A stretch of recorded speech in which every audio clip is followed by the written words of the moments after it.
नमस्कार, मैं हूं संजय शर्मा। आप देख रहे हैं 4 PM न्यूज नेटवर्क। इस देश में लोगों को समझ तो नहीं आता था कि हवा किसी और की चल रही है और फिर आएगा तो मोदी वाली लाइन सामने आ जाती थी। सरकार मोदी की बन जाती थी, भारतीय जनता पार्टी की बन जाती थी। लोग हैरान होते थे, परेशान होते थे कि आखिर ये हो कैसे रहा है। ग्राउंड पे तो कहीं भारतीय जनता पार्टी नहीं दिखाई दे रही है। लोग नाराज हैं, लोग समस्या बता रहे हैं, तो फिर सरकार कैसे आ जा रही है। अलग अलग राज्यों से ये बात सामने आती रही। फिर आया चुनाव महाराष्ट्र का। महाराष्ट्र की जो हवा थी वो साफ संकेत दे रही थी, साफ बयान कर रही थी कि महाराष्ट्र में बहुत गुस्से में है लोग। ये तस्वीर कहीं पे भी देखी जा सकती थी। एकदम खुली बात थी कि महाराष्ट्र में सरकार महाविकास आघाड़ी की बनेगी। लोग महंगाई से परेशान थे, लोग बेरोजगारी से परेशान थे, लोग महाराष्ट्र के सारे उद्योग गुजरात में दे जाने से परेशान थे। लोग परेशान थे कि गुजरातियों ने महाराष्ट्र पे कब्जा कर लिया है। लेकिन पिटारा खुला और भूचाल आ गया महायुति के पक्ष में। खुद महायुति के नेता हैरान थे कि इतनी सीटें हमें कैसे आ गई। सारे राजनीतिक विश्लेषक हैरान थे कि हरियाणा के बाद महाराष्ट्र कैसे आ गया और इतना भूचाल कैसे आ गया। तब फिर बाद में पोल पट्टी खुलना शुरू हुई कि राजीव कुमार और ईवीएम भैया की बदौलत भारतीय जनता पार्टी और महायुति की सरकार बम बम करके बन गई। तब कांग्रेस को समझ आया, देर आए दुरुस्त आए। तब कांग्रेस को समझ आया कि अब भी अगर ईवीएम के खिलाफ आवाज नहीं उठाई गई, अब भी अगर एक बड़ी व्यापक आंदोलन नहीं खड़ा किया गया, तो हर बार हर राज्य के चुनाव में यह तस्वीर सामने आती रहेगी। और उसके बाद एक बड़ा दबाव बनाने की रणनीति तैयार हुई। यह कहा गया कि भारत जोड़ो यात्रा की तरह अब ईवीएम के आर पार करने की लड़ाई लड़ी जाएगी। और इस खुलासे ने चुनाव आयोग के होश उड़ा दिए। राजीव कुमार को अंदाजा ही नहीं था कि उनके इस खेल को अब जनता तक पहुंचाने का माध्यम बनाया जा सकता है। निर्वाचन आयोग के गांधी जी के 3 बंदरों की तरह जो काम कर रहे थे, उनके हाथों से तोते उड़ गए। उनको लगा कि यह तो मामला गड़बड़ हो गया। अगर जनता ने समझ लिया कि यह सारा झोल ईवीएम का है, तो कहीं लेने के देने ना पड़ जाए। कहीं पोल पट्टी सामने आ गई तो सारी बाजी पलट ना जाए। लिहाजा चुनाव आयोग ने भी थोड़ा झुकना स्वीकार किया, थोड़ा दबाव में आना शुरू किया। बाबा अड़ा बैठ गए हैं वहां पे महाराष्ट्र में धरने पर। ये तो गड़बड़ हो रही है, ये तो बेईमानी हो रही है। शरद पवार ने कहा, बिल्कुल ठीक कह रहे हैं आप, महाराष्ट्र में ये हुआ है, महाराष्ट्र में धोखा हुआ है, लोगों के मत को, लोगों के विचारों को लूटा गया है। और इस ख्याल ने महायुति में भी हलचल मचा दी है। शिंदे साहब चले गए गांव में, बीमार हो गए, डॉक्टरों की टीम भेजी गई। शरद पवार का न्योता गया शिंदे को, छोड़ो पिछली बातें, ये भारतीय जनता पार्टी तो है ही धोखे वाली, इधर आ जाओ, हमारे साथ आ जाओ, करते हैं कुछ खेला, तुम तो खेला के एक्सपर्ट हो। और ये सारी बातें भारतीय जनता पार्टी में तूफान मचा दी। अमित शाह किसी कीमत पर नहीं चाहते कि देवेंद्र फडणवीस का नाम आगे आए, देवेंद्र फडणवीस मुख्यमंत्री बने।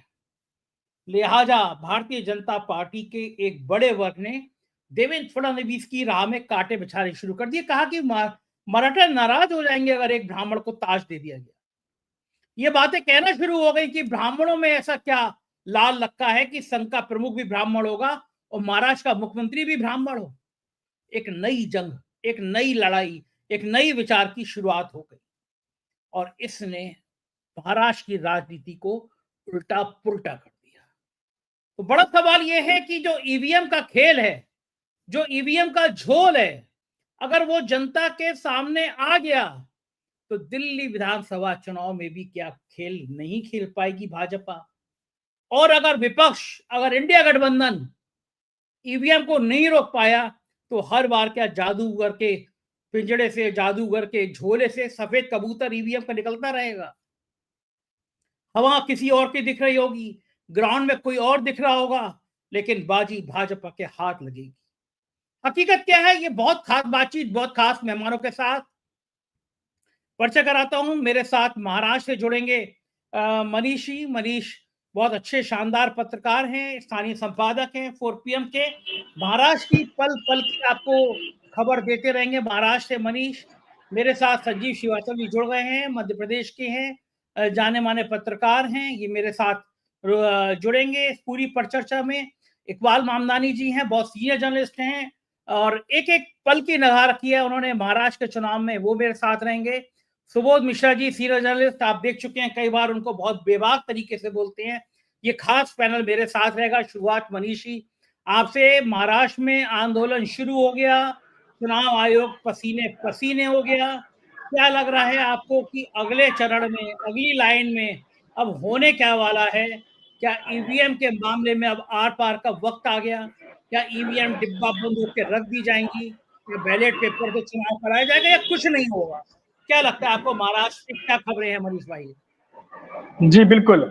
संजय देखिए, मैं 2 शब्दों से पहले शुरुआत करना चाहूँगा क्योंकि लगातार जो एनडीए गठबंधन है उनके कुछ कार्यकर्ताओं से और कुछ शहर प्रमुख हैं उनसे भी मेरी खास बातचीत होती रहती है कॉल पर।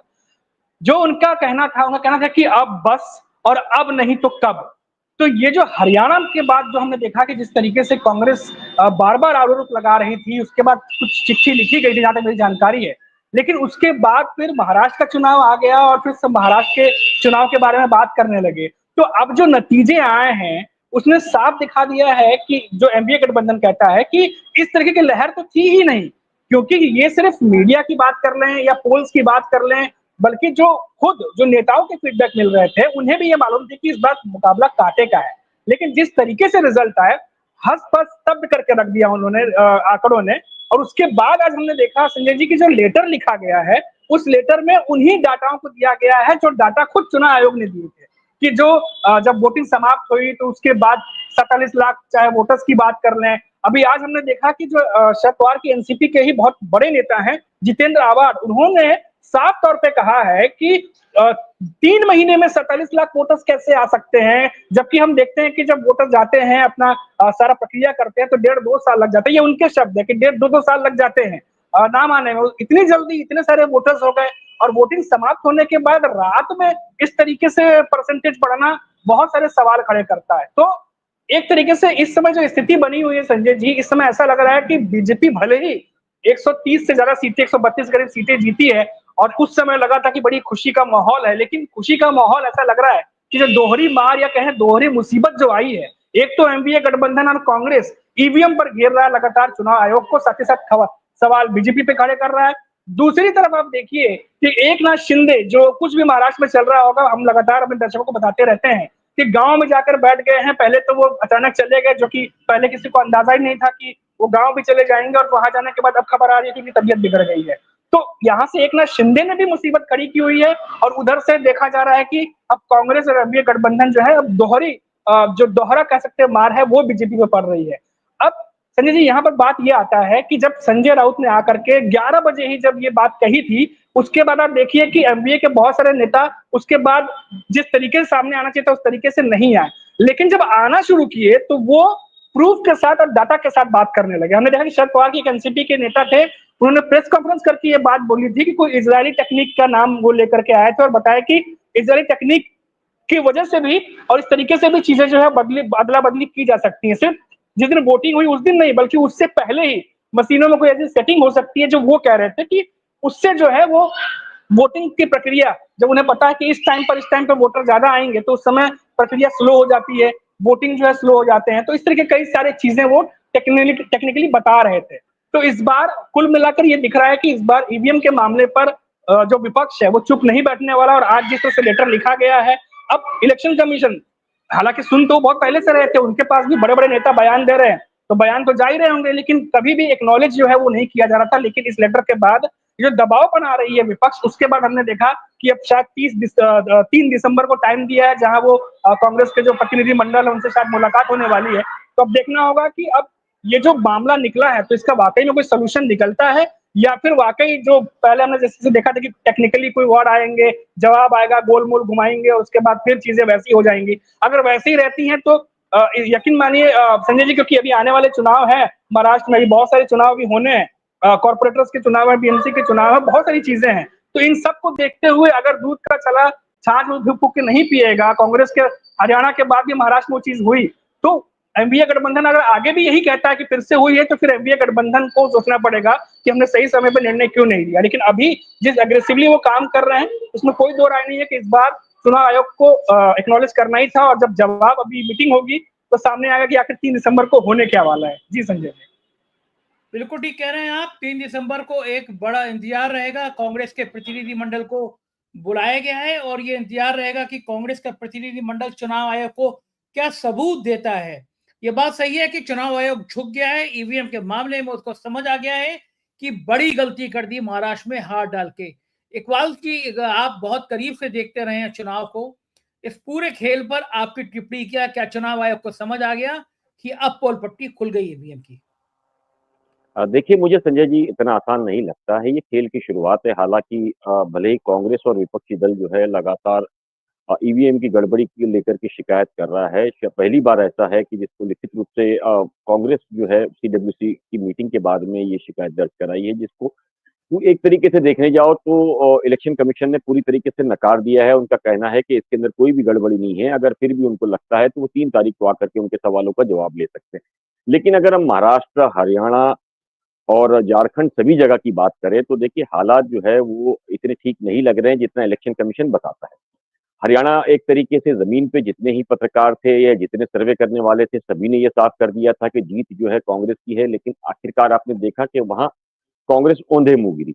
वहीं महाराष्ट्र के अंदर लगातार कांटे की जो टक्कर बताई जा रही थी, लेकिन उसका जो रिजल्ट आया वो किसी को उम्मीद नहीं थी। मोदी लहर से ज़्यादा इस बार रिजल्ट जो है वो बीजेपी और उनके अलायंस के फेवर में आया है।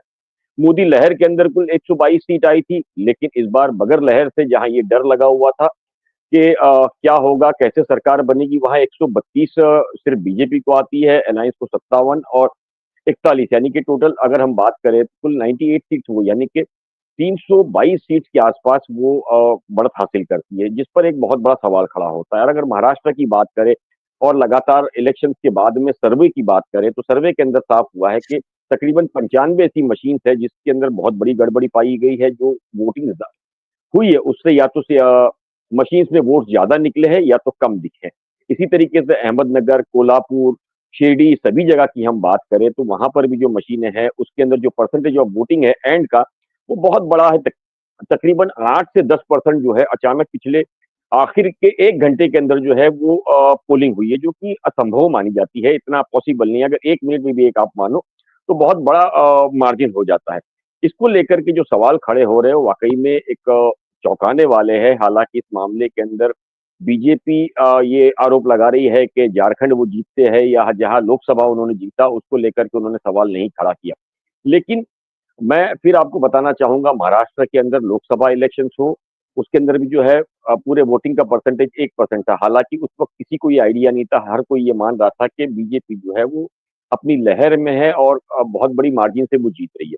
लेकिन विधानसभा के अंदर ऐसे हालात कहीं नजर नहीं आ रहे थे, जिसको लेकर के जो वोटिंग का परसेंटेज है वो भी काफी चिंताजनक है। शुरुआत के अंदर जो 5 बजे आया वो 58.22% आया, लेकिन कुछ ही देर के बाद 66.03%, उसके बाद बढ़कर के 66.05%। अगर हम इसकी बात करें पूरे मामले की तो देखिए वोटिंग कितनी हुई है उसको लेकर के इलेक्शन कमीशन अब तक चीजें साफ नहीं कर रहा है कि वोट्स कितने गिरे हैं। सारी चीजें आप देखिए परसेंटेज में बताई जाती है, तो जो परसेंटेज में सवाल आता है उसके अंदर चीजें निकालना बहुत मुश्किल वाला काम होता है। हालांकि जो फॉर्म 17 होता है उसके हिसाब से आपको ये पता लग जाता है कि कितने वोट गिरे हैं आपके पास, तो वो आंकड़ा इलेक्शन कमीशन क्यों नहीं दे रहा है, एक सबसे बड़ा सवाल अब तक ये है।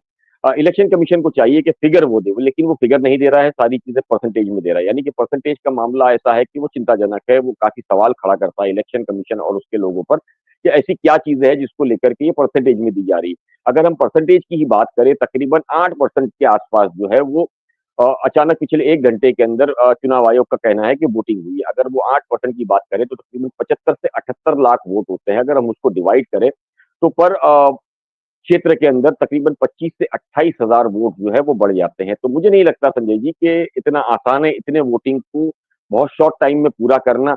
ये एक सवालिया निशान जरूर है। हालांकि जिस तरीके से ऑपोजिशन लगातार आवाज उठा रहा है, ये साफ संकेत है कि कुछ ना कुछ तो मामला ऐसा जरूर है जिसको लेकर इलेक्शन कमीशन जो है पूरी तरीके से संतुष्ट नहीं कर पा रहा है इस पूरे मामले को लेकर के। संजय जी, बिल्कुल ठीक कह रहे हैं कि कुछ तो दाल में ऐसा काला है जो कोई समझ नहीं पा रहा। मैं समझ नहीं पा रहा कि दाल में काला है, पूरी दाल ही काली है। तो वो जी क्या लग रहा है, दाल में कुछ काला है, पूरी दाल ही काली है? क्या इस चुनाव आयोग पे भरोसा किया जा सकता है जो बिल्कुल नपुंसक दंतहीन होके बैठ गया है, जो साहेब के आंखों के इशारे को एक एक नेता ने, तो मैं शब्दों को इस्तेमाल नहीं कर रहा, लेकिन उन्होंने तो चुनाव आयोग को कुत्ता तक कह दिया। इतनी खराब भाषा जब आदमी तब बोलता है जब उसके मन में गुस्सा होता है, उसके मन में नाराजगी होती है, उसको लगता है कि लोकतंत्र की ये हत्या की जा रही है।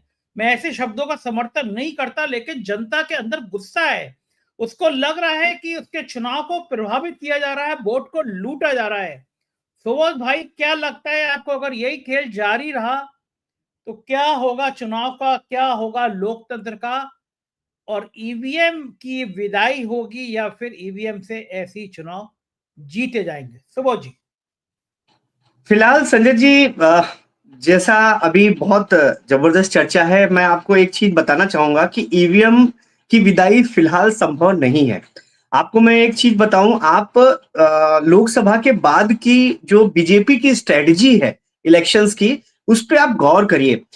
हरियाणा और जम्मू में होता है इलेक्शन, जम्मू हारते हैं और हरियाणा बहुत बेहतरीन तरीके से जीतते हैं। कंफ्यूजन ये आप समझिए, महाराष्ट्र और झारखंड में होता है, झारखंड जीतते हैं, झारखंड हारते हैं, महाराष्ट्र जीतते हैं। कंफ्यूजन, ये सब एक स्ट्रेटजी प्लान है। स्ट्रेटजी आप देखिए कि जैसे ही इलेक्शंस का होता है, इतना जबरदस्त मार्केटिंग। हालांकि जैसा हमारे जो फ्रेंड्स हैं, इकबाल भाई हैं और मनीष ने जैसा बताया कि ग्राउंड पे भले ही आपको कुछ दिखे ना दिखे, लेकिन मार्केटिंग, टीवी और लोगों को इस चीज के लिए बिल्कुल पूरी तरह से साबित कर देना, ये सब स्ट्रेटजी है कि कल को अगर ईवीएम में भी होता है। और ईवीएम की जो बात हो रही है कि ईवीएम सही है या गलत है, इससे ज्यादा एक और आगे बढ़ करके मैं एक बात और बोलता हूं कि ये भी लोगों के मन में शक है कि क्या ईवीएम और प्रशासन मिलके काम कर रहे हैं। जिस तरह से वोट परसेंटेज अचानक लास्ट मोमेंट में बढ़ता है, जहां कहा जाता है कि सुबह से सुस्त है और ये लगता नहीं है कि ये रिकॉर्ड तोड़ेगा या रिकॉर्ड के नीचे ही रहेगा, और वो पता चला रिकॉर्ड तोड़ करके अनाप शनाप 7-8% बहुत होता है संजय जी। 7-8% में मतलब कि पूरा तूफान, और तूफान देखने को भी मिला। मतलब ये सीट्स वो हैं जो बीजेपी खुद मतलब मन में तो खुश है, लेकिन उसके समझ नहीं आ रहा कि इतनी आई कैसे। क्योंकि सबसे बड़ी चीज ये होती है कि कितना भी आदमी वोटर आपका झूठ बोले, आपको कितना भी इधर उधर घुमाए, लेकिन कहीं ना कहीं समझ में आता है कि ग्राउंड में चल क्या रहा है। लेकिन जिस तरह से ईवीएम, प्रशासन, मार्केटिंग और कई सारी ऐसी स्ट्रेटजी, कैसे कैसे विपक्ष को कंफ्यूज करना, आप समझिए कि कैसे आप उठाओगे ईवीएम पे सवाल, जहां एक तरफ झारखंड तो जीत रहे हो। आपसे हर कोई विपक्ष से तो यही पूछा ना कि भाई तुम जब जीतते हो तब तो बोलते हो कि ईवीएम सही है, और जब हारते हो तो तुम बोलते हो गलत है। वजह यही है। देखिए, जम्मू में कम सीटें थी, हरियाणा में ज्यादा थी। यहां महाराष्ट्र में ज्यादा सीटें हैं, झारखंड में कम थी। ज्यादा सीटें राज्यसभा में, ज्यादा जो सीट है उनमें काबिज होना, ये सब आप समझिए प्रॉपर माइक्रो जो मैनेजमेंट है वो है, और प्रॉपर जो है इनकी स्ट्रेटजी प्लान है। ईवीएम पे आप बार बार कहोगे, और देखिए एक चीज है, कितनी बार आप कहोगे भेड़िया आया, भेड़िया आया। अब भले ही भेड़िया है, लेकिन सुप्रीम कोर्ट भी तो, देखिए जनता के मन में तो यही होता है ना कि यार ये एक ट्रेंड सेट कर दिया गया कि जनता को भी यही समझाया गया। देखिए एक चीज और मैं बताता हूं संजय जी, विनोद तावड़े जो है उनके पास पैसे बांटने का उनके ऊपर आरोप लगता है। आप एक चीज ख्याल रखिए, पूरी बीजेपी उस समय क्या बोल रहे थे, अरे इसमें कौन सी बड़ी बात है, ये लोग भी तो करते थे, वो भी मतलब उस चीज को भी गलत नहीं है, सब सही है। अब ईवीएम की बात है तो ईवीएम में भी यही बात है कि अरे विपक्ष तो लगाता रहता है, ऐसा कुछ है नहीं, ईवीएम सही है। लेकिन मेरा कहना है ईवीएम के साथ साथ चुनाव आयोग की जिम्मेदारी है कि ईवीएम के साथ साथ जो प्रशासन है उसको किस तरह से टाइट करे। आखिरकार ये भी एक सबसे बड़ा एक सवाल है कि लास्ट मोमेंट में इतना जो वोटिंग बढ़ा है। मैं भी एक बार मैं आपको बता रहा हूं, ये लोकसभा की बात कर रहा हूं, मैं गया था लास्ट मोमेंट में वोट डालने, मेरे को वोट नहीं डालने दिया गया। बोला कि आप पहले क्यों नहीं आए, और वो लोग मूड में नहीं होते हैं वोट डालने के। और वाकई ही आप अगर सोचते हो 6 बजे है और पौने 6 बजे आ जाओगे आपको वोट डालने को मिलेगा, मिलता नहीं है। तो यहां पर आखिर 8% बढ़ जाना अपने आप में ये बड़ा सवालिया निशान है। अब ये ईवीएम की मेहरबानी है, प्रशासन की मेहरबानी है, सत्ता की मेहरबानी है, ये तो सत्ता में जो आने वाले हैं, जो सत्ता से बाहर है, यही लोग जाने। जी संजय जी। बिल्कुल ठीक कह रहे हैं। मेहरबानी किसकी है होती है, ये सत्ता के लोग जाने। संजीव जी बहुत सीनियर जर्नलिस्ट हैं आप, बड़े चुनाव देखे हैं आपने।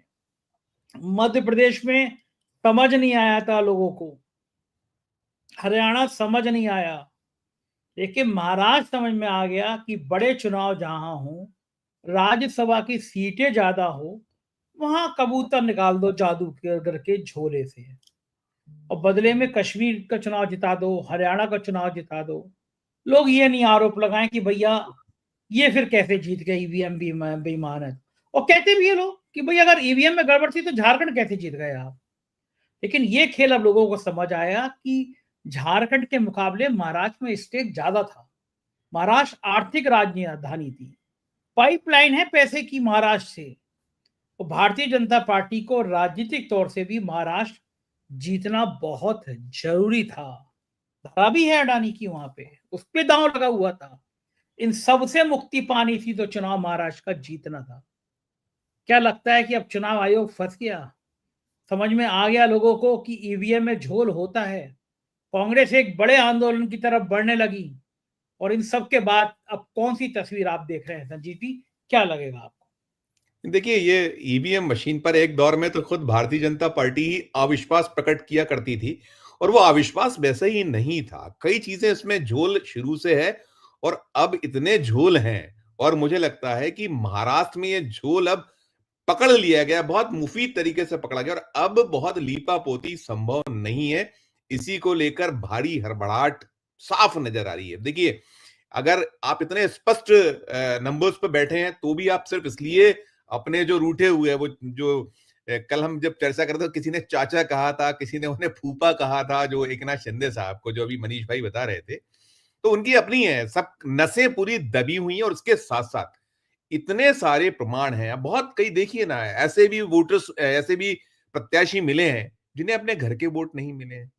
मतलब ये प्रमाणित सी चीजें दिखती, कितनी स्पष्ट तौर पर चीजें। अब मुझे लगता है संजय जी कि ये बचना इतना आसान नहीं होगा, सब लीपापोती अब संभव नहीं होगी। बहुत ठोस चीजें इस बार मिल गई हैं। अब आप नांदेड़ देखिए ना, नांदेड़ आप जीत लेते हैं लोकसभा उपचुनाव, और वहीं 6 की 6 सीटें जो है भारतीय जनता पार्टी जीत लेती है। 1,59,000 वोटों का एक डिफरेंस आता है। तो ये किसी के गले नहीं उतरता, और इसमें बहुत चीजें साफ साफ हैं। और जो प्रमाण जुटाए जा रहे हैं, इस पर बहुत गंभीरता है। जो पहले था और जो अभी, जैसे आप देखिए शरद पवार जी की जो भी बात कर रहे थे मनीष भाई, शरद पवार बहुत मुफीद बातें और बहुत ठोस बातें कर रहे हैं। उन्होंने कहा भी कि हम पहले नहीं मान रहे थे, लेकिन अब जिस तरीके के परिणाम आए, इतने डिफरेंसेस, इतना अंतर, इतना आ जाना किसी के गले नहीं उतरा। और जो वहां बैठा व्यक्ति, और खासकर कांग्रेस ने जो इनिशिएटिव लिया है, जो मल्लिकार्जुन खड़गे साहब, ये मुझे लगता है पहले होना था। जब आपने जो बात की मध्य प्रदेश, राजस्थान, छत्तीसगढ़, आप स्वयं भी तो मध्य प्रदेश आए थे सर। ऐसी 163 जैसी तो स्थिति नहीं थी कि जो लाडली बहनें हैं मध्य प्रदेश में ऐसी काया पलट कर देंगी, ये हो जाएंगी, नहीं थी। यही चीज राजस्थान में दिखता था, और छत्तीसगढ़ तो बहुत स्पष्ट दिख रहा था कि छत्तीसगढ़ भी, देखिए छत्तीसगढ़ भी उनके लिए बहुत इसलिए कहीं स्टैक पर था कि वहां भी अडानी के बहुत सारे जो कार हैं वो कहीं पीछे थे। एक बिजली का बड़ा हब है वो, तो जहां जहां उनके अपने इस तरीके के इंटरेस्ट हैं, वो राज्य को छोड़ना नहीं चाहते थे। और झारखंड उन्हें निश्चित तौर पर शायद इसलिए भी वहां भी निगाह नजर है, वो भी एक जो खनिज संपदा के मान से बड़ा वो था। लेकिन अगर आप ऐसा करते तो आप निश्चित तौर पर बुरी तरीके से फंसते। लेकिन अब महाराष्ट्र में मुझे लगता है कि बहुत जबरदस्त ढंग से ना केवल चुनाव आयोग फंस चुका है, बल्कि भारतीय जनता पार्टी पूरी तरह से एक्सपोज हो गई है, और लीपापोती की संभावना अब नहीं लगती। और जो ये कह दिया गया है, मल्लिकार्जुन खड़गे जी ने जो अनाउंसमेंट किया है कि अगली जो यात्रा होगी राहुल गांधी की, वो राहुल गांधी की यात्रा ये बैलेट पेपर से चुनाव को लेकर होगी। तो इसे लेकर जो उबाल है, ये भी कहीं ना कहीं भय पैदा कर रहा होगा। सत्तारूढ़ दल भारतीय जनता पार्टी, एनडीए के तोते इसलिए उड़े हुए हैं कि यदि ये जनता अब सड़कों पर उतर आई तो फिर नामालूम क्या हो जाएगा। तो मुझे लगता है ना, राजीव कुमार साहब इसमें बहुत ठीक है, उनका अपना वो रवैया जो रहता है, वो अपने शेर और शायरी पढ़े, लेकिन अब शेर और शायरी पढ़ने की बहुत ठोस चीजें देनी होंगी।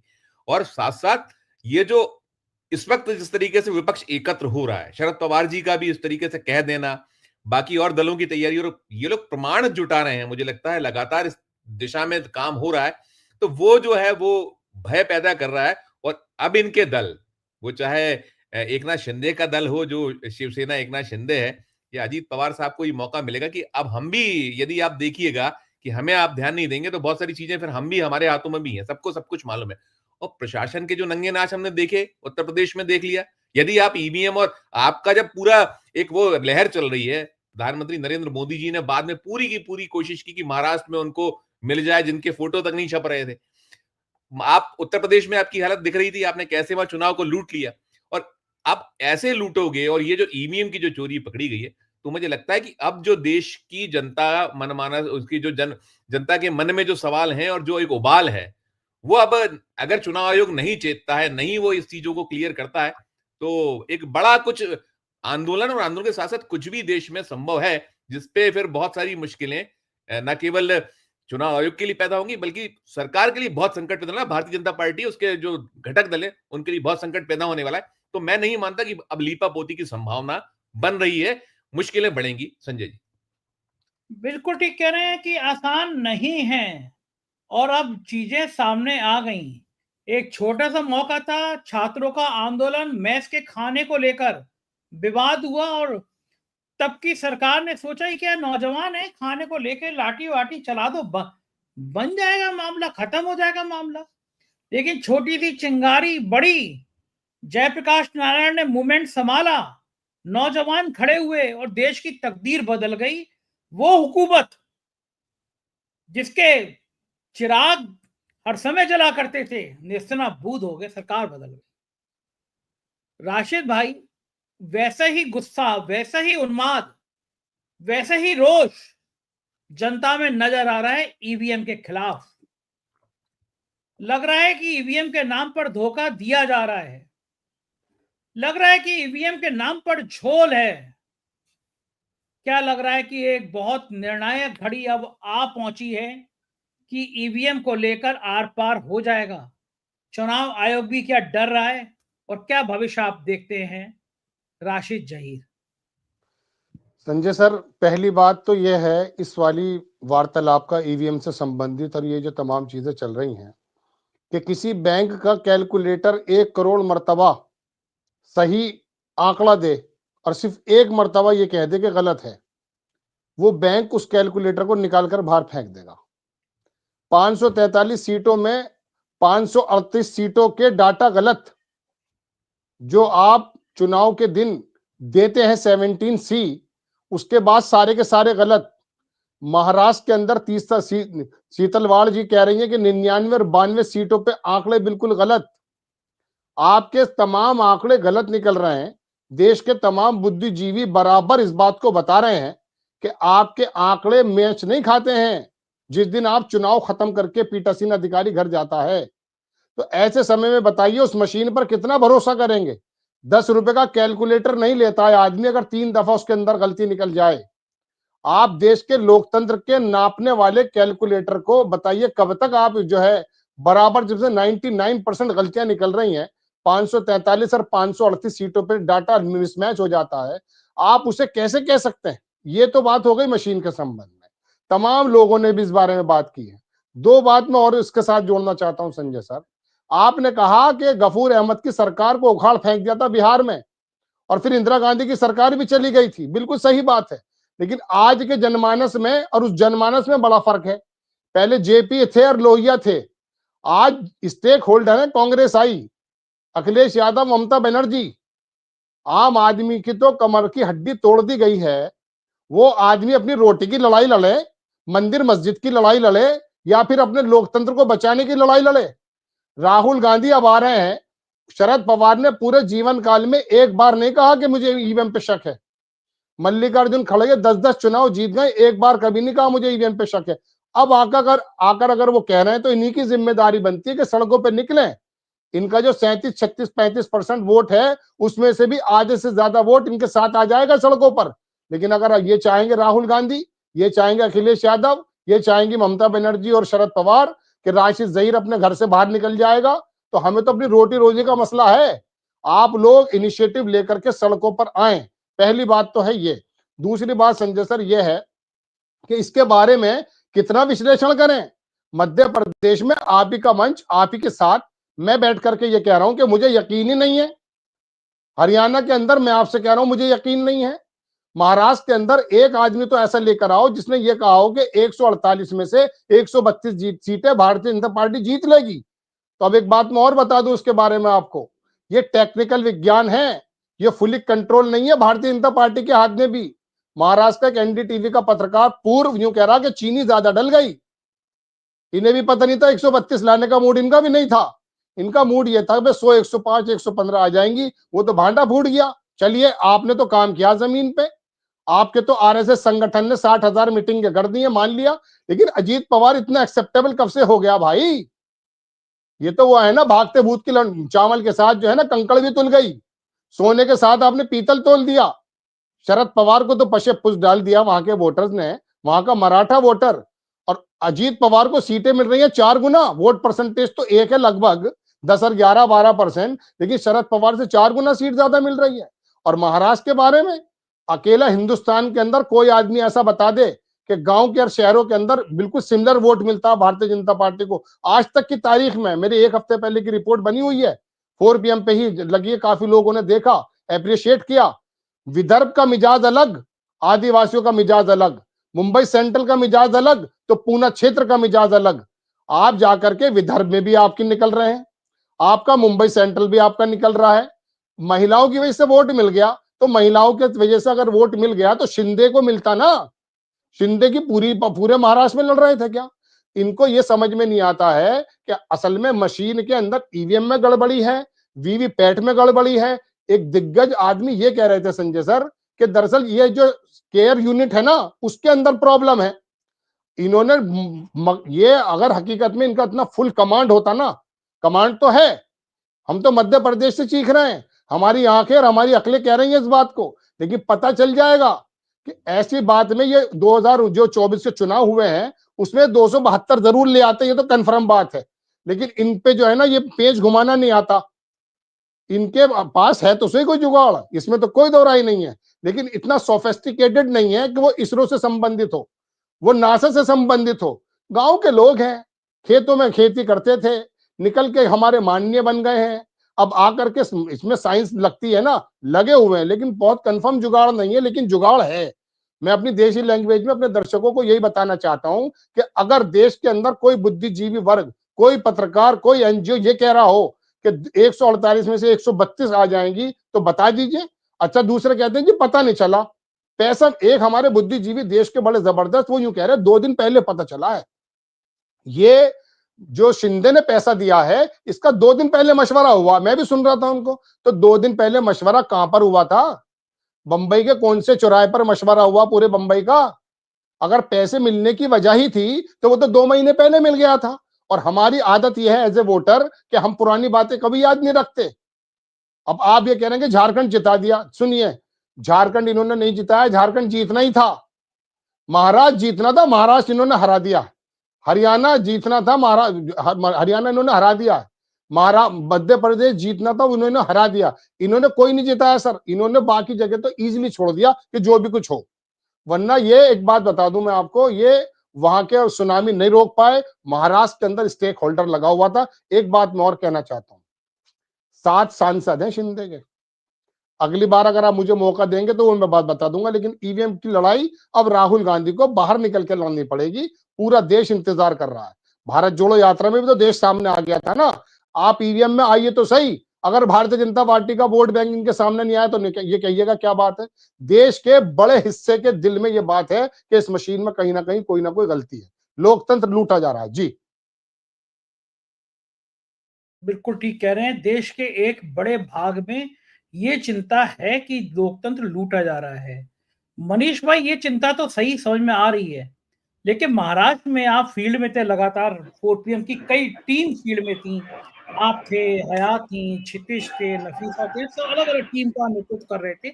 मैं खुद भी फील्ड में था, रोज हम लोग सैकड़ों लोगों से बात करते। ईमानदारी से बताइए, अगर 100 लोगों से बात कर रहे थे और सबका लक्ष्य ही था, हम रात को मीटिंग करते थे, सब लोग बैठते थे, भाई तुम्हारी तरफ क्या हुआ, तुम्हारी तरफ क्या हुआ।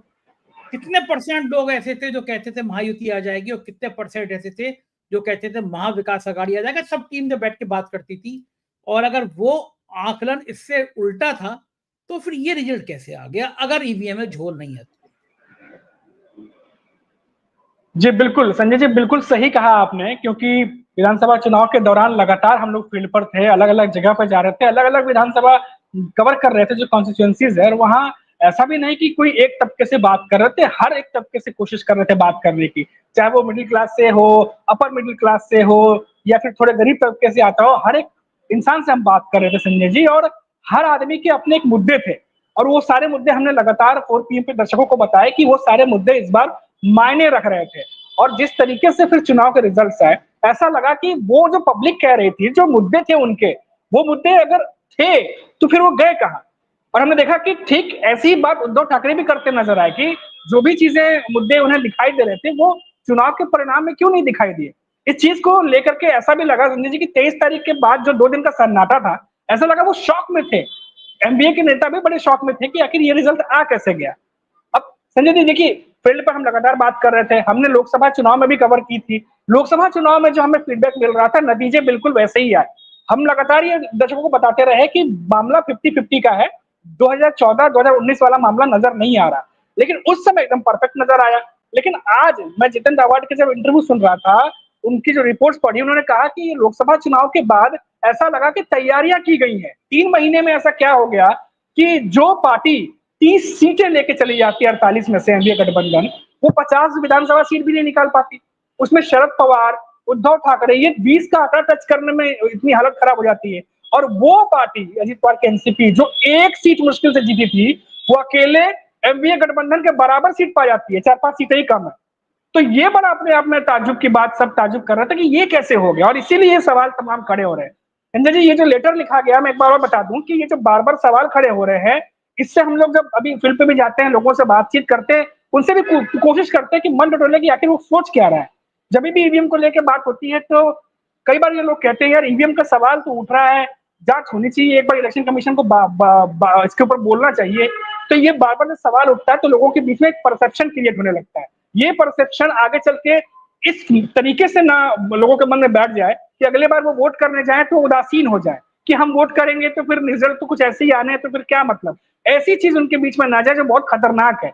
और दूसरी चीज, अगर 3 दिसंबर को अब ऐसा लग रहा है कि अब जब मंत्रिमंडल का जो मिलने वाले हैं चुनाव आयोग से, एक बात कही जाती है संजय जी की, जब कोई चीज छुपानी होती है, जितना कम बोलो उतना अच्छा रहता है, जितना ज्यादा बोलेंगे, सवाल जवाब होंगे, उतना ज्यादा खुलते जाएंगे।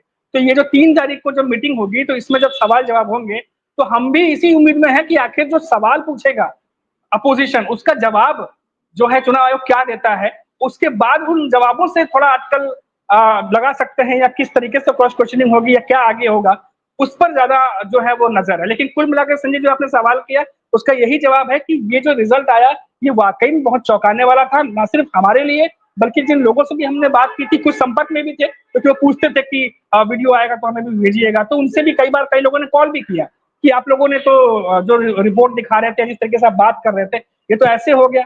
हमको भी यही जवाब देना पड़ा उन्हें कि हम भी सरप्राइज हैं, अब हम क्या कर सकते हैं, जो रिजल्ट आया वो है, लेकिन सरप्राइज है। तो ये कुल मिलाकर अब जो नजर है वो इसी पर है कि अपोजिशन क्या करता है, क्या जवाब आता है, और आगे इस पर क्या होता है। जी संजय जी। बिल्कुल ठीक कह रहे हैं इकबाल भाई। कुछ महीने पहले मेरे एक मित्र है, आईपीएस आईजी है, उसने मुझसे कहा कि सर आप एक चीज पे निगाह रखिएगा कि इजराइल की बहुत बड़ी भूमिका अब भारत में हो गई है। मोसाद के जासूस बढ़ गए हैं भारत में, और इजराइल को बड़ा सूट करता है भारत में भारतीय जनता पार्टी की सरकार बनी रहे। वो धर्म के आधार पर, वो मजहब के आधार पर जिस तरह की खूनी खेल इजराइल खेल रहा है पूरी दुनिया में, तो उसको भाजपा समर्थित सरकार बहुत अच्छी लगती है, भारत में बनी रहे। उसका कहना यह था कि चुनाव में, और उन्होंने मुझे बड़े लॉजिकली बताया कि मशीन है, कुछ नहीं करना, एक विधानसभा में केवल 20 10, 5, 8 बूथ पे 2 किलोमीटर दूर बैठ के गाड़ी के रिमोट से, मैंने कहा ऐसा तो हो नहीं सकता।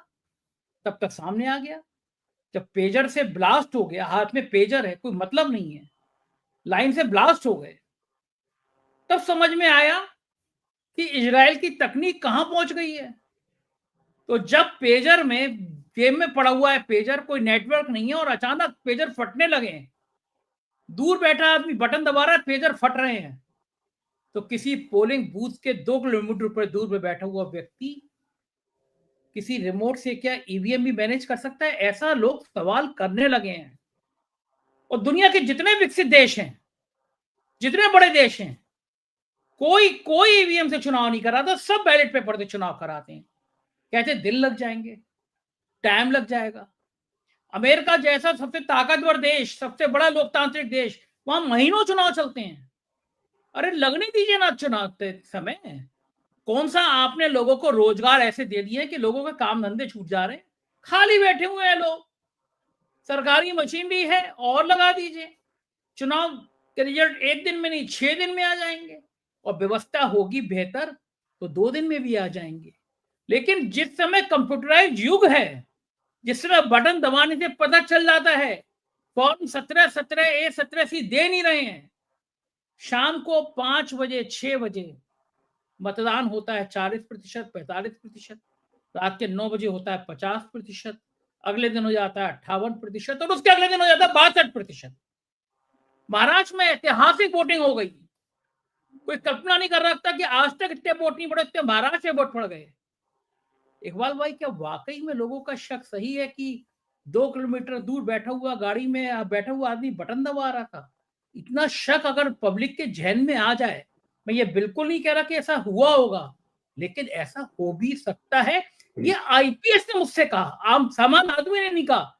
देश का सबसे इंटेलेक्चुअल क्लास है आईएएस आईपीएस, उसके मन में भी यह है कि इजराइल का हाथ है, इजराइल का खेल है, इजराइल का कोई ना कोई लफड़ा है।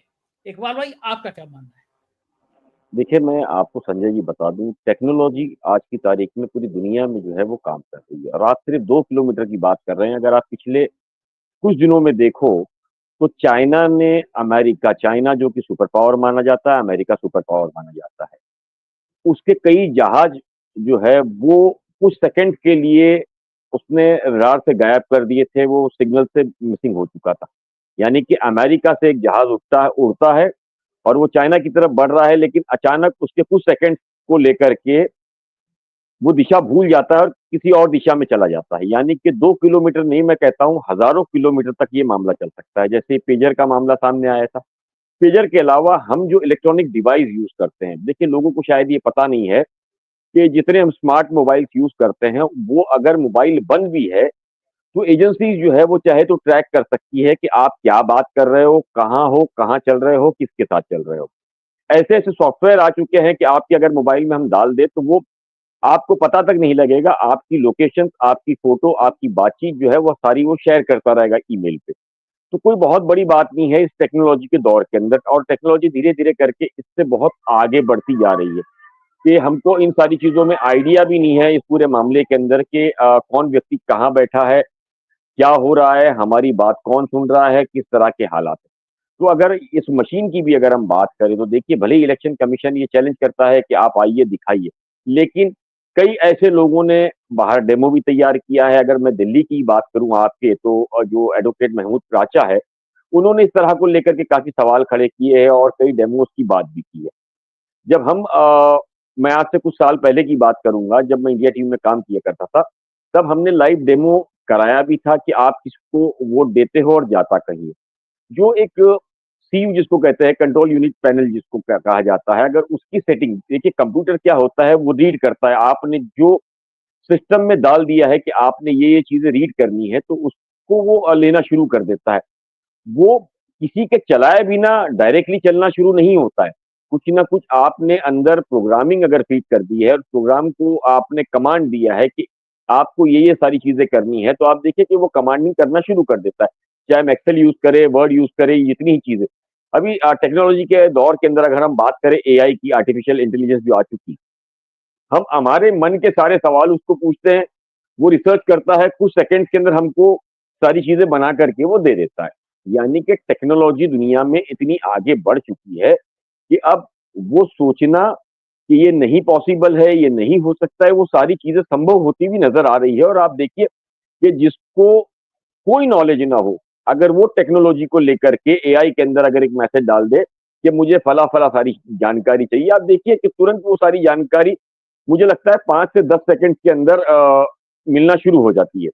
तो इसको लेकर के अब ये कहना कि नहीं हो सकता है, देखिए कई एक्सपर्ट्स अब मानते हैं कि कंट्रोल पैनल से सारी ही चीजें कमांडिंग के जरिए की जा सकती है कि अगर हम वो परसेंटेज डिसाइड किया जाए। क्या होता है इस मशीन के अंदर, एक जो आंकड़े पिछले कई सालों के होते हैं, इलेक्शन के प्रमाण जो होते हैं, उस हिसाब से वो मशीन के अंदर सेट किया जाता है। ऐसा नहीं कि सभी मशीन में किए जाते हैं। एक टारगेटेड मशीन्स होती है जिसके अंदर किया जाता है और सारी चीजों को लेकर के वो कमांडिंग दी जाती है, प्रोग्राम फिट किए जाते हैं।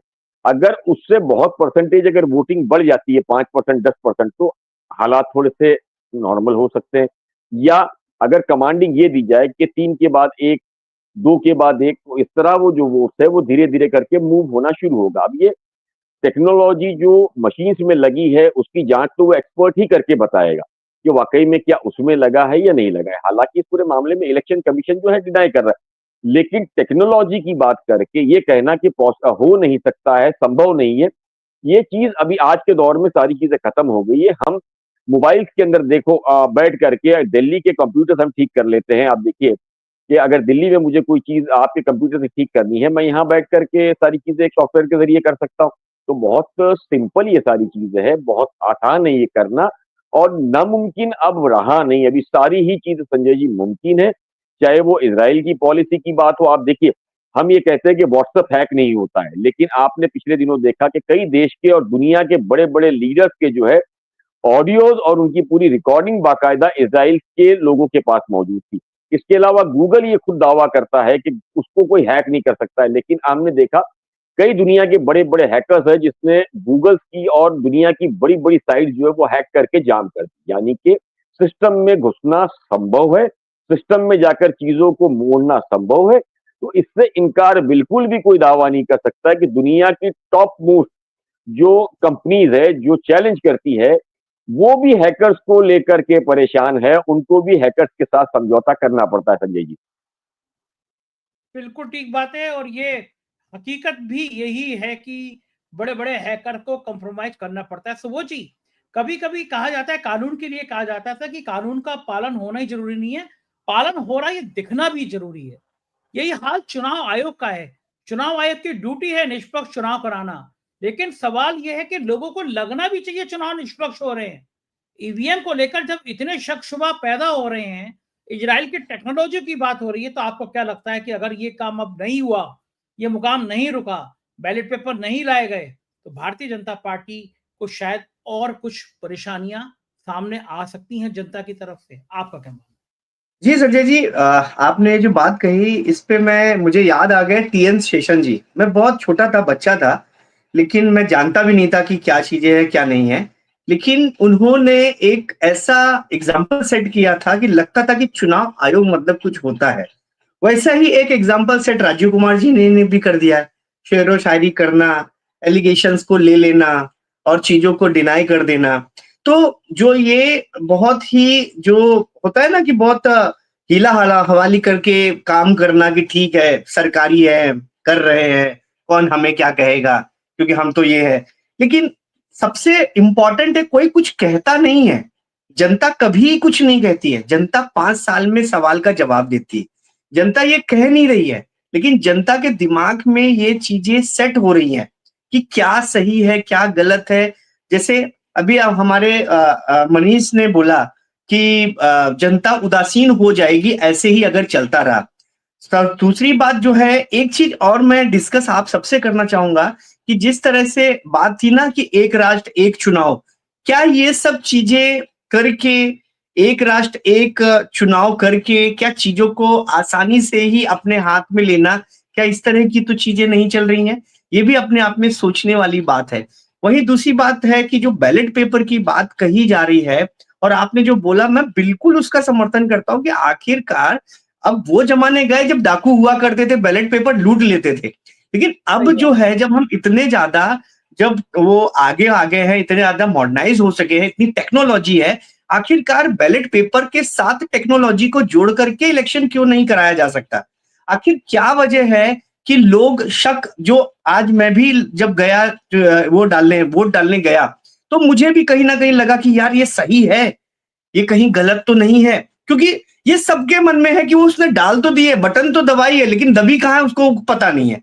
और ये सबसे बड़ी नाकामी है कोई भी सरकार, किसी की भी सरकार हो, कोई भी चुनाव आयोग का हो, लेकिन वो नाकामी है लोकतंत्र की, कि आदमी का, जनता का विश्वास ही नहीं है कि वो जिसको वोट डाल रहा है क्या वाकई उसको वोट गया है या नहीं गया है। आखिरकार बैलेट पेपर टेक्नोलॉजी के साथ क्यों नहीं किया जा सकता?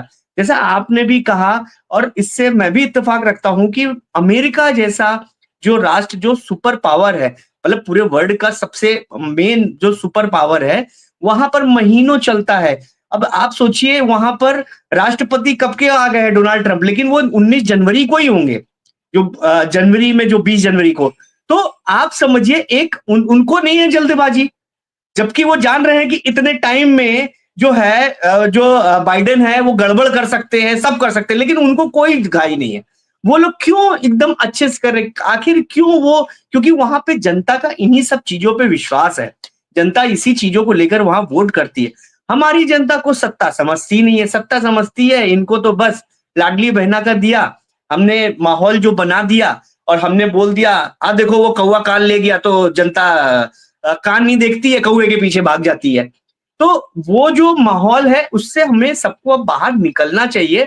और ये बिल्कुल सही है, ये मुद्दा बहुत ही अच्छा है, और इस मुद्दे को गंभीरता से जितने भी लोग हैं और जो वाकई जिम्मेदार नागरिक हैं, उनको इस मुद्दे को लेना चाहिए, क्योंकि यही हमारे अधिकार है। हम कुछ और नहीं कर सकते। सरकार को सरकार बोलते हैं, 5 साल के बाद एक ही वक्त हमें मिलता है, जब हम सरकार को ये बताते हैं कि हम आपकी सरकार है या आप हमारी सरकार हो, और वही अगर अधिकार छीन लिया जाएगा तो कैसे चलेगा? संजय जी, मुझे लगता है इस मुद्दे को और गंभीरता से लेने की जरूरत है सबको।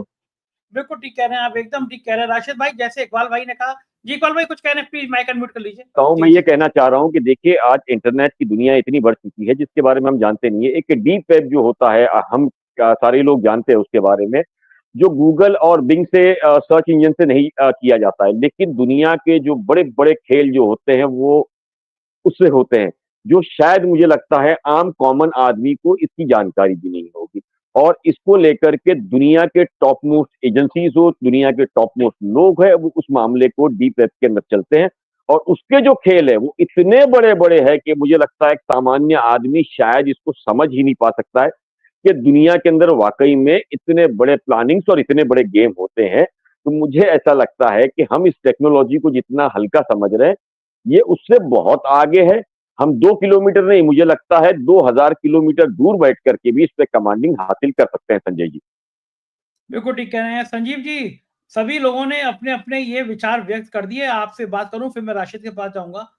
एक बड़ा सवाल तो, एक बड़ा खतरा तो लोकतंत्र पे मंडरा ही रहा है। क्या लगता है कि चुनाव आयोग अब झुकेगा? ईवीएम को लेके कांग्रेस इतना दबाव बना पाएगी, ईवीएम की विदाई हो पाएगी, या फिर सब मामला टैं फिक्स हो जाएगा? लोग फिर हताश और निराश होकर कहेंगे आएगा तो मोदी। क्या लगता है? नहीं, आपने जो सवाल किया उसका जवाब दूंगा, लेकिन मैं इसके पहले जो आपने शुरू में एक अपने कहा था कि क्या पूरी दाल ही काली है, तो ये तो प्रूव हो गया है कि दाल पूरी काली है। देखिए, अभी तो बैलेट पेपर तो बहुत दूर है। वो जो इसकी जो आपकी मशीन दूसरी होती है, जिसके कि वो जो पर्ची की बात होती है उसको गिन दीजिए, आप उसके लिए भी तैयार नहीं होते।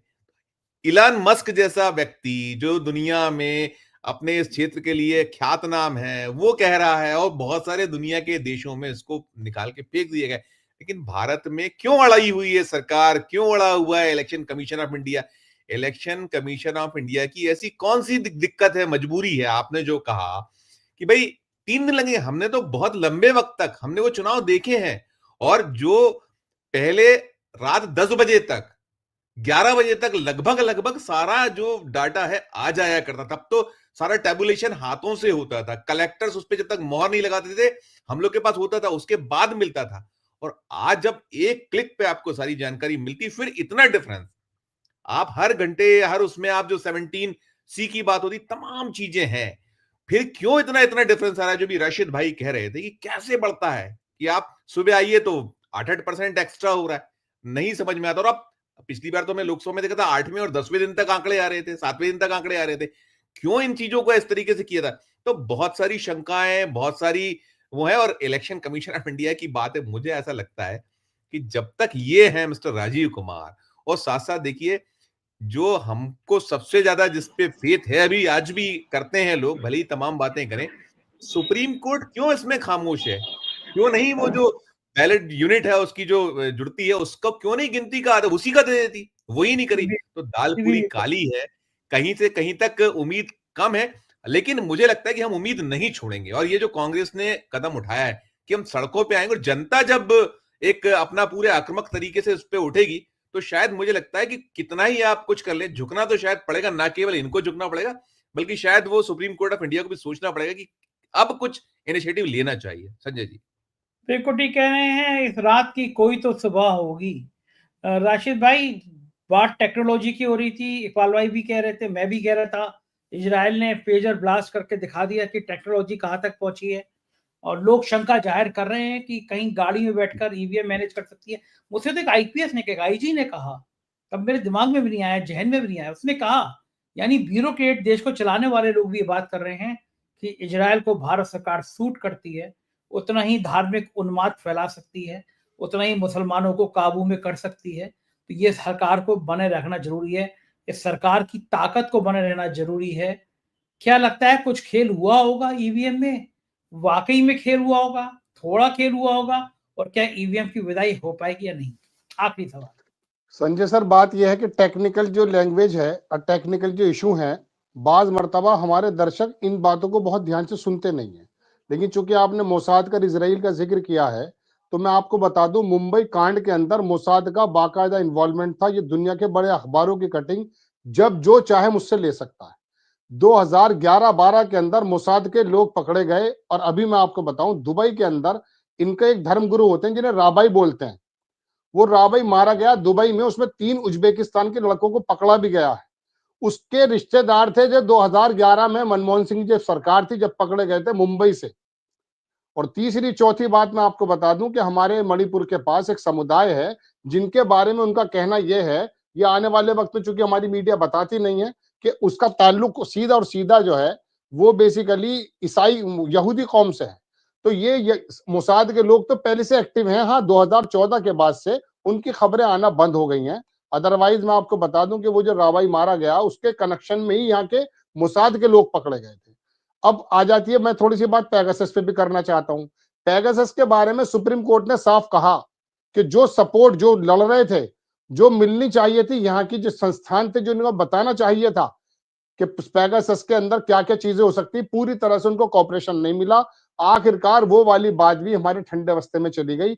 वरना इस भारत के अंदर बहुत सारे लोगों को वहां कंट्रोल करने की कोशिश की गई। मैं उनका नाम नहीं लेना चाहता, लेकिन लोग कहते हैं। गोगोई साहब इतना खरा खरा बोल रहे थे, अचानक पता नहीं क्या हुआ, पेगासस का मामला था, मायावती के सामने पेगासस का मामला था। ये लोग कहते हैं, हमारे पास कोई इसका सबूत नहीं है। उनके सुर बदल गए। अब पेगासस के बारे में भी आपको मालूम है कि उसने क्या क्या किया। नेतन्याहू का भी फिलहाल फोटो आया है, वो फोन पर बात कर रहा है। उसके जितने कैमरे हैं उसके ऊपर एक लाल रंग की चिंगम टाइप की चीज लगी हुई है। आपने बिल्कुल ऐसी बात पकड़ी है, ऐसी बात उठाई है जिसका संबंध भविष्य में अगर हमारे यहाँ कोई जेम्स बॉन्ड हुआ तो वो बता देगा कि इसका ताल्लुक आपस में कैसे जुड़ते आए हैं।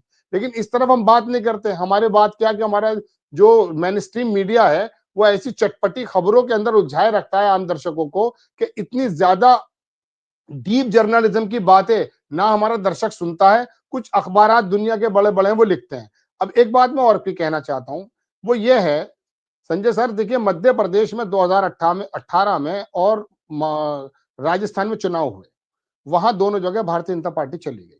2019 में जो है लोकसभा के जीत गए। देखिए मैं आपको बता दूं, हमारा दर्शक, बात दोनों तरफ की करनी पड़ेगी। हमारा दर्शक 15-20 दिन में भी बदल सकता है, 1 महीने में भी बदल सकता है। हमारे यहाँ खुशी का कोई पैमाना नहीं है। मैं ऐसे दर्जन भर ऐसे कैंडिडेट के नाम आपको गिना सकता हूं जो अपनी लोकसभा में 15 दिन पहले आए जीत के चले गए। वो कृपा शंकर भी तो जीत के चले गए, उत्तर प्रदेश के मेरठ से बढ़ाना जीत के चला गया 17 दिन पहले इलेक्शन। तो ये तो बदल सकते हैं, इनके पास वो है। लेकिन जो बदलते हैं ना, वो सड़क पर दिखता है, वो जमीन पर दिखता है, वो झंडों में दिखता है, बैनर में दिखता है, नारे में दिखता है। आपका तो कोई महाराष्ट्र में दिख ही नहीं रहा था। और फिर दूसरी बात, ये लोग चीख चीख के बूढ़े हो गए, इनकी मोटी इतनी नसें हो गई, ये बता रहे हैं। सबसे बड़ी बात तो यह है कि सुप्रीम कोर्ट या कोर्ट्स, हाई कोर्ट या लोअर कोर्ट्स, कोई आदमी छोटा सा ईंट का अद्धा लेकर आ जाता कि साहब मुझे ख्वाब में आया था कि ये तो अद्धा जो है फला भगवान के पास का था, आप फौरन सर्वे का ऑर्डर दे देते हैं। यहां पर सुप्रीम कोर्ट जो है इतना सीरियस नजर नहीं आ रहा है। हैरत की बात है, चुनाव आयोग उनको बुलाता है, कहता दूर रखिए मशीन, जरा करके दिखा दो। अरे मशीन 15 मिनट उनके हवाले तो कर दे भाई, 15-20 मिनट उनके हवाले कर दो। 6 मरतबा एक वकील साहब हैं, वो आते रहते हैं अक्सर, हमारे चैनल पे भी आए कई बार, उन्होंने 6 मरतबा डेमो दिखा दिया है। आप मशीन को पहले दिखाइए तो सही। मशीन बदले जाने का 100%, ये 99% जो बैटरी चार्ज है ना, इसके अंदर बहुत बड़ा खेला निकल कर आएगा। लेकिन अब सीरियस कौन हो? सीरियस जब होंगे जब आपने शुरुआत में बहुत ही बुनियादी बात कही कि जेपी के समय वाला आंदोलन संविधान के मुताबिक हो। इनको मानना ही पड़ेगा। अब ये इनिशिएटिव अगर लेंगी पार्टियां, तो आप देख लीजिएगा मध्य प्रदेश में जो हमने जो सीना चौड़ा कर करके, क्योंकि संजय सर एक बात और भी तो है ना, जमीन पर मनीष भाई घूम रहे हैं, जमीन पर आप घूम रहे हैं, जमीन पर हम घूम रहे हैं। आपका कौन सा ऐसा सर्वे है जो हमें नहीं दिखाई देता? अरे हमें यार बिल्कुल उंगलियों पर मालूम है कौन सा परसेंटेज किसका है, वो परसेंटेज ही खत्म हुआ जा रहा है। इसके अंदर सबसे बड़ी हैरत की बात मैं आपको बता दूं, एक ही लाइन देखिए, महाराष्ट्र के चुनाव पे आप टेक्निकल पे जाइए मत जाइए, सबसे बड़ा जो ड्रास्टिक चेंज है ना, वो ये है कि अजीत पवार की इतनी सीटें आ गई, बस बात खत्म हो जाती है यहाँ पर आके। ठीक, ये और ये महाराष्ट्र के अंदर गांव का बंदा और शहर का बंदा बिल्कुल एक ही तरीके से सोच रहा था, बस बात खत्म हो जाती है जी। अच्छा मनीष, ये जो है महाराष्ट्र में एक बात तो साबित हो रही है। सब लोगों ने कहा कि भैया देखिए महाविकास अघाड़ी की सीटें कितनी ज्यादा आएंगी या महायुति की आएंगी। कुछ पत्रकारों ने मुझसे, सीनियर जर्नलिस्ट ने आपके सामने कहा, बोले इसमें हम कुछ कमेंट नहीं करेंगे, लेकिन हम ये तय बात है कि शिंदे मुख्यमंत्री नहीं बन रहे हैं। तो हालात भी है कि शिंदे साहब गांव में जाके बैठ गए हैं, बीमार हो गए हैं, हेलीकॉप्टर से घर चले गए। और वो वीडियो भी वायरल हो रहा है, वो कि वो जब हेलीकॉप्टर से पुतले गार्ड ऑनर मिला उनको, तो लोगों ने कहा कि अब ये जो पुलिस का जो रौला होता है ना, ये भी बार बार छूटता नहीं है, मोह छूटता है। लेकिन शिंदे ये जो 2 दिन से मुंह फुला के घूम के बैठे हैं, बारात में कहता है बारात में नाराज फूफा की तरह, और कहा जा रहा है कि गृह मंत्रालय चाहिए भाई, मलाई माल काटा है बहुत जबरदस्त। लोग कह रहे हैं कि भैया कुछ फाइलें वाले दिखा दी ईडी की, कुछ मैनेज कर दिया। शिंदे का खेल है क्या? संजय सर देखिए, एक नाथ शिंदे के जितने बयान हम देख पाए इस पूरे चुनाव में, एक बात तो है कि एक नाथ शिंदे के अंदर एक डेयरिंग तो दिखती है, और वो डेयरिंग चाहे शिवसेना छोड़ के आने की हो या फिर बीजेपी को अपने शर्त के मुताबिक लाने की हो, इन दोनों ही जगह पर एक नाथ शिंदे दिखाई दे रहे हैं कि वो पूरी कोशिश कर रहे हैं। सीट शेयरिंग के टाइम पे हमने देखा कि किस तरीके से महाराष्ट्र में मामला नहीं सुलझा तो दिल्ली में जाके मामला सुलझाने की कोशिश की गई। उसी तरीके से हमने देखा कि अब जो कुछ चल रहा है, बहुत जगह मीडिया प्रेस कॉन्फ्रेंस में जब एक नाथ शिंदे सामने आते हैं तो देखिए बहुत अच्छे से लहजे में कहते हैं, बहुत सार्थक रही हमारी मीटिंग और सब कुछ एकदम पॉजिटिव है, सब बढ़िया हो रहा है। लेकिन जैसे ही एक नाथ शिंदे वहां से निकलते हैं, फिर इनके सीनियर नेता, इन्हीं के सीनियर के पार्टी के नेता ये कहते हैं कि जब एक नाथ शिंदे सीएम थे, बीजेपी के जो नेता थे वो डेप्यूटी सीएम थे, जब गृह मंत्रालय उनके पास था, तो फिर अब जब सीएम बीजेपी के बनने जा रहे हैं तो गृह मंत्रालय हमें क्यों नहीं मिल सकता? तो कई सारी बातें जो एक नाथ शिंदे कहना चाह रहे हैं वो इनडायरेक्टली अपने नेताओं से कहलवा रहे हैं, ये साफ साफ दिखाई दे रहा है। और टाइमिंग देखिए, आप दिल्ली में अमित शाह से मिलकर आते हैं, वो तमाम बातें हो जाती हैं, बहुत सारी बातें हुई होंगी बंद कमरे में। यहां आने के बाद जब तमाम दल आपस में बैठ के बातचीत कर रहे थे और एक बड़ी मीटिंग को अंजाम देना था अमित शाह के निर्देश पर, उस ठीक मीटिंग से पहले वो गांव निकल जाते हैं जिसके बारे में किसी को पता ही नहीं चलता। और गांव जाने के बाद फिर वहां से उनका संपर्क ही एक तरीके से टूट जाता है। और उनका संपर्क टूटने से एक तरीके से कहिए तो अब बातचीत नहीं ही हो रही है। तमाम उनके तो नेता हैं वो दबाव की राजनीति करते हैं। तो ये जो 2.5 साल 2 साल जो एक नाथ शिंदे रहे हैं बीजेपी के साथ में, ऐसा लगता है कि बहुत कुछ सीख गए हैं वो भी बीजेपी से, कि आखिर इनके साथ रहना है, आगे अगर काम करना है तो कैसे करना है। और बात एक और चीज संजय जी मैं ऐड करना चाहूंगा, थोड़ा वक्त और लूंगा। जो कुछ भी घटनाक्रम पिछले 6 सालों में घटा है, 5 सालों में घटा है, इसको एकनाथ शिंदे ने सिर्फ देखा नहीं है, इस पूरे प्रोसेस में वो रहे हैं। तो उन्हें पता है कि अगर मैं कल को सीएम नहीं होता, तो भी अगर मैं सरकार में रहूं तो इस मजबूती से रहूं कि कल को मेरे पास ऐसे विभाग हो ताकि मैं कुछ बोलूं तो उसका वजन हो। उस तरीके से नहीं जैसा कि बाकी पार्टियों के साथ हुआ है। और कई बार ये देखा जा चुका है कि जब बीजेपी बड़ी सीट जीत कर आती है, बड़ी पार्टी बन के उभरती है, तो उनके साथी जो दल होते हैं या बाकी के जो पार्टी के नेता, उनके क्या हालत होती है, वो हमने लगातार देखा हुआ है। तो ये तमाम चीजें एकनाथ शिंदे समझ रहे हैं और वो चाह रहे हैं कि इसीलिए वो जो 3 शर्तें 4 शर्तों की बात आ रही है, इसीलिए बार बार निकल रही है कि एकनाथ शिंदे चाहते हैं कि वो चीजें हो। वरना यहाँ तक भी कई सारी खबरें आई हैं संजय जी, कि कह दिया गया कि अगर इन 3 शर्तों पर काम नहीं होता है तो फिर हम सरकार में न रह के बाहर से समर्थन करेंगे बीजेपी को। ये एक बड़ी बात निकल के सामने आ रही है। और ये जो मीटिंग हुई है जितेंद्र आव्हाड की, जो हम अपने शुरू में बताया दर्शकों को, ये मीटिंग अपने आप में बहुत कुछ बयां करती है। 41 अजीत पवार के पास, 57 एकनाथ शिंदे के पास, 46 एनडीए गठबंधन के पास। ये तीनों सीटों के मिला दे तो 145 146 का आंकड़ा छूटे। ये अपने आप में काफी कुछ है। अगर कुछ अलग से पक रहा है तो एकनाथ शिंदे जरूर ये मैसेज देने की कोशिश कर रहे हैं कि ऑप्शन सिर्फ आपके पास नहीं, ऑप्शन हमारे पास भी है। ये भी एक मैसेज कन्वे करने की एक रणनीति हो सकती है, दबाव बनाने की रणनीति हो सकती है। संजय जी, मुझे एक बात और बताइए मनीष जी, कहा जा रहा है कि अमित शाह बिल्कुल राजी नहीं है कि देवेंद्र फडणवीस को मुख्यमंत्री बनाया जाए। मोदी जी चाहते हैं कि फडणवीस बन जाए, अमित शाह नहीं चाहते हैं देवेंद्र फडणवीस बने। तो देवेंद्र फडणवीस के खिलाफ भी कुछ स्टोरियां प्लांट की जा रही हैं, कही जा रही हैं, सब जानते हैं। ये लड़ाई क्या वाकई में मोदी शाह के बीच में कोई लाइन खींच रही है या ये सब ड्रामा है? क्या लगता है आपको? संजय जी देखिए, इसमें बात तो कुछ गंभीर इसलिए नजर आ रही है क्योंकि बात अगर सिर्फ एकनाथ शिंदे और बीजेपी के बीच में होती तो कहीं ना कहीं मामला इस मोड़ पर इतना खिंचता हुआ नहीं दिखाई देता। कहा 2 तारीख को होना था शपथ, अब 5 दिसंबर को कह रहे हैं कि होगा। एक तरफ आरएसएस, जो कि लगातार 60,000 से ज्यादा उन्होंने पूरी महाराष्ट्र में जिस तरीके से स्ट्रेटेजी बैठाई और काम किया, वो जरूर चाहेंगे कि जो नेता उनके क्लोज हो वो सीएम बने। दूसरी तरफ आप देखिए कि जब देवेंद्र फडणवीस की बात चल रही थी कि उन्हें सीएम बनाया जाए, उस दरमियान विनोद तावड़े से अमित शाह संपर्क करते हैं, ऐसी खबर आई और फीडबैक लेते हैं कि क्या ब्राह्मण समुदाय से आने की वजह से अगर सीएम इन्हें बनाते हैं तो क्या आगे चल के कोई असंतोष की भावना तो नहीं होगी। इसमें कोई दो राय नहीं है। इसमें बिल्कुल ये खबर हो सकती है पक्की कि अमित शाह जो है वो नहीं चाह रहे कि किसी भी तरीके से देवेंद्र फडणवीस जो है वो सीएम बने, क्योंकि वो आगे की चीजें भी देख रहे हैं कि बीएमसी चुनाव है, बाकी अभी कई सारे ऐसे मराठा आरक्षण को लेके ओबीसी समुदाय है, तमाम चीजें तो घटित हुई हैं। तो लॉन्ग टर्म पर, क्योंकि 2019 से देखिए तो 2-2.5 साल उद्धव ठाकरे थे, फिर 2 सवा 2 साल एकनाथ शिंदे थे, तो पूरी तरीके से बीजेपी काबिज तो इन 5 सालों में रही नहीं है।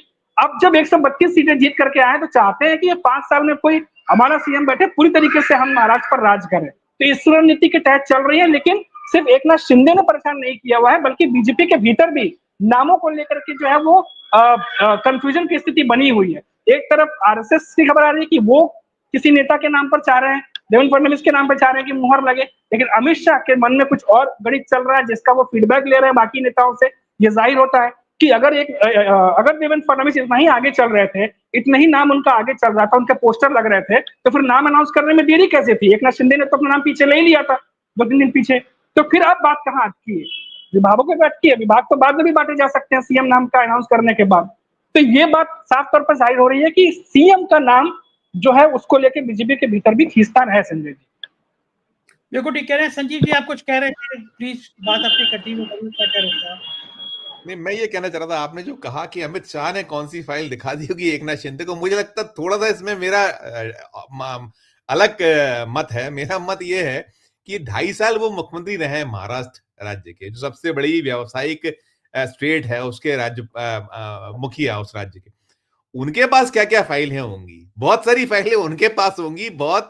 ये देखिए, ये लोग तो हमने देखा है कि मध्य प्रदेश में पर्ची वाले मुख्यमंत्री, राजस्थान में पर्ची वाले मुख्यमंत्री, छत्तीसगढ़ में पर्ची वाले मुख्यमंत्री, गुजरात में थे, ऐसे बहुत सारे। तो जो खेल वहां से दिल्ली से होते हैं, और आपने कहा कि ये लोग क्या इनमें झगड़े हैं, मुझे लगता है ये शायद दिखाने की चीजें हो सकती हैं बहुत सारी, कि मोदी और शाह और ये दोनों एक हैं, और उनकी मंशा मुख्यमंत्री तो छोड़िए, क्योंकि इसके बाद एक और लाइन है कि वो कहीं उनको राष्ट्रीय अध्यक्ष ना बना दिए, उनका नाम राष्ट्रीय अध्यक्ष पद के लिए भी बार बार लिया जाता कि वो भी एक कैंडिडेट है राष्ट्रीय स्वयंसेवक संघ की ओर से। तो अभी तो उनके गले की हड्डी है, इधर कुआं इधर खाई की स्थिति है। और सबसे खास ये कि एकनाथ शिंदे जितने पत्ते उनके कहते हैं ना कि जितने हाथ में उतने बाजू में भी वो रखे बैठे होंगे, तो वो बहुत बड़ी मजबूरी बनी होगी। और ये जो ईवीएम के खेल है कि जिसपे हम पूरी की पूरी चर्चा कर रहे हैं, राज्य का मुख्यमंत्री बहुत कुछ सेट करता है, उसके जो पूरे के पूरे नुमाइंदे होते हैं, उस खासकर जो मशीनरी सरकारी मशीनरी है, बाकी जो आपके खास अधिकारी गण होते हैं, कई चीजें आपको क्योंकि आप मैदान में जाके तो कुछ कर नहीं सकते, अगर आपको कुछ चीजें करना है तो कई चीजों को प्लांट करना होता है बहुत सही। तो इतनी सारे सवाल, इतनी सारी मुश्किलें हैं कि अब अमित शाह इसलिए तो है क्यों फंसे हुए हैं वो इस बुरी तरीके से कि जो एक रिंग मास्टर, पूरे सर्कस का रिंग मास्टर, जब एक चाबुक घुमा दे सब मान लिया करते थे, अब वो नहीं सुलझा पा रहे हैं। और वो उनके जो पक्के साथी प्रधानमंत्री जी की भी जो स्थिति है, तो तमाम जो स्थितियां हालात हैं, मुझे तक चारों ओर से भी फंसे फंसे वाली स्थिति है। और आप बहुत खुलकर नहीं खेल सकते इस पर, क्योंकि आपको पता है कि वो कहावत थी, शेर पान बकरी आपको नदी के पार ले जाना है तो कैसे ले जाइएगा आप, कि शेर को ले जाए तो बकरी पान खा जाएगी, पान ले जाइए तो शेर बकरी को, तो वैसे हालातों में बड़ी उलझन है।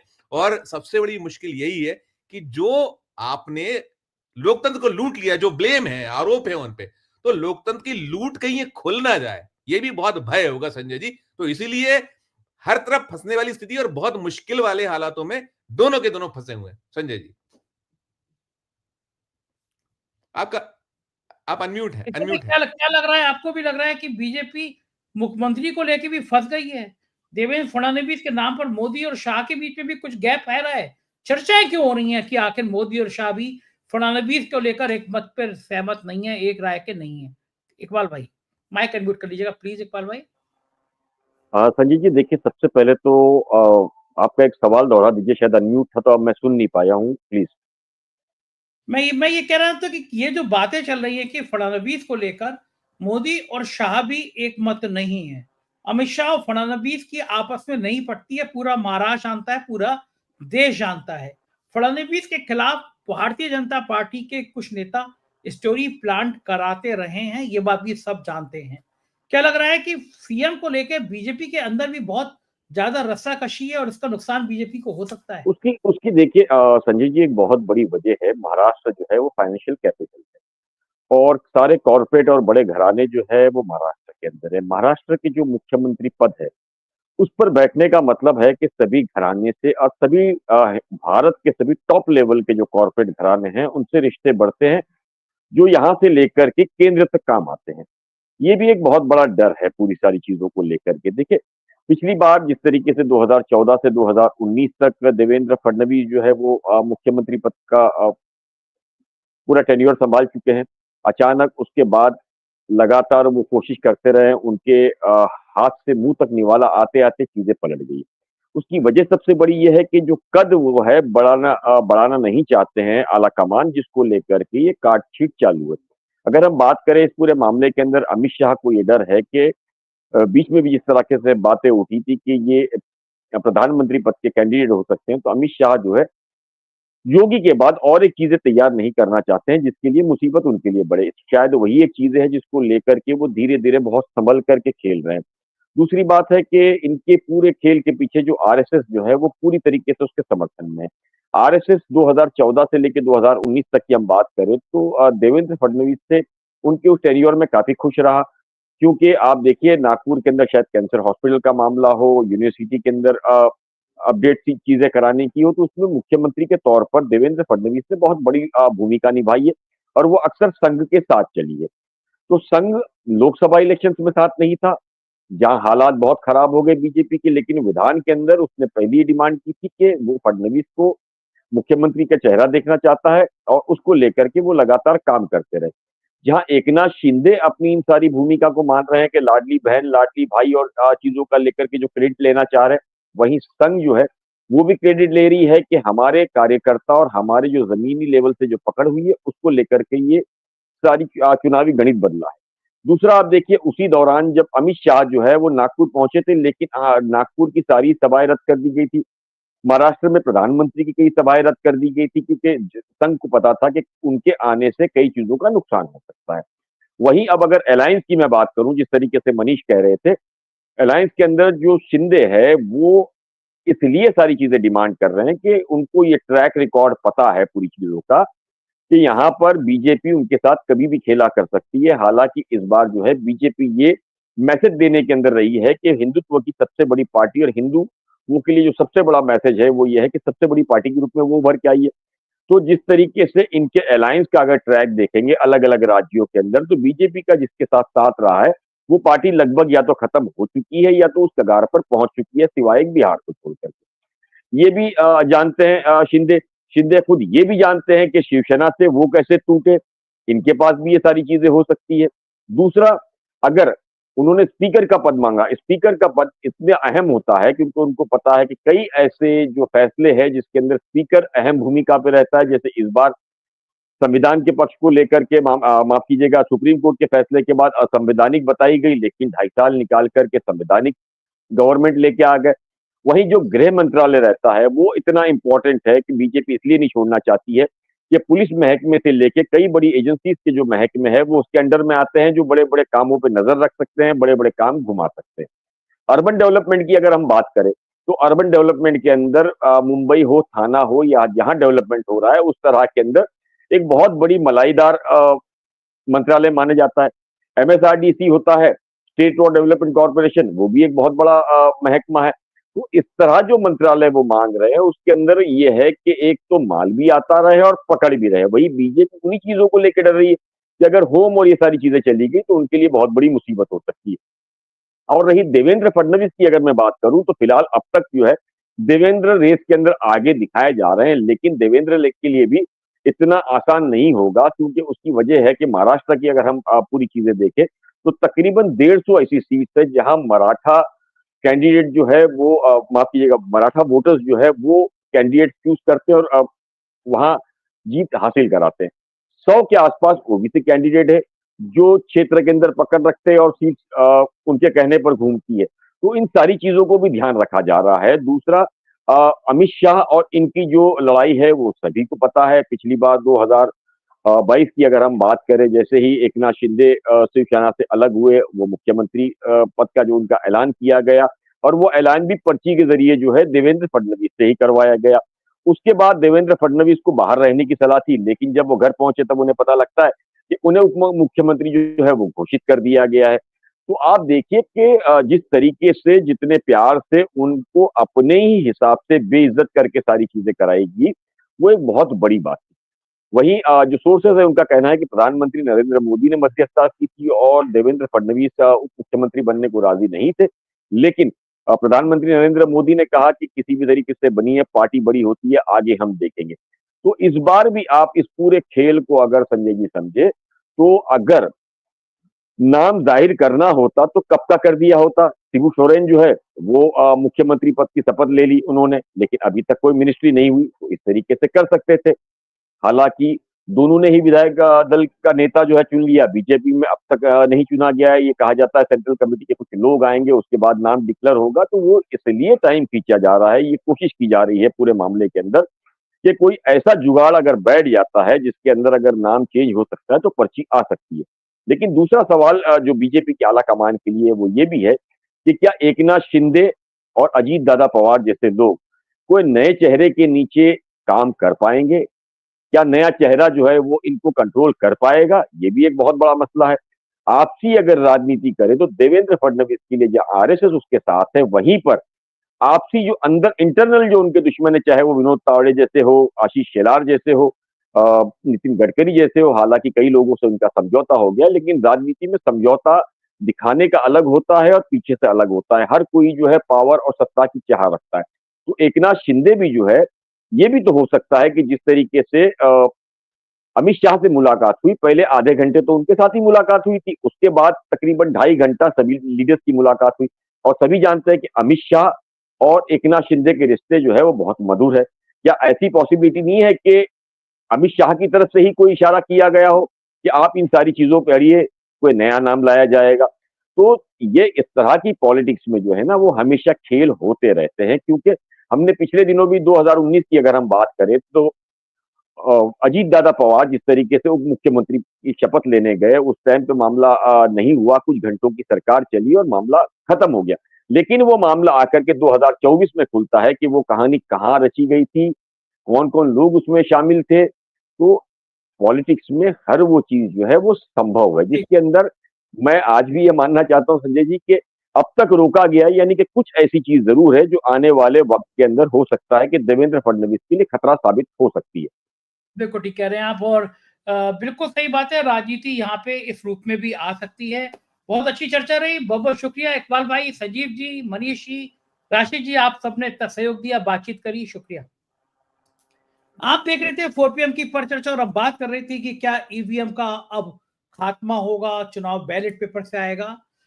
लगता तो है कांग्रेस अब पूरी तरह से आर पार की लड़ाई के मूड में आ गई है। आपका क्या सोचना है, क्या चुनाव ईवीएम से होना चाहिए या बैलेट पेपर से होना चाहिए? जो भी हो अपनी राय जरूर बताइएगा।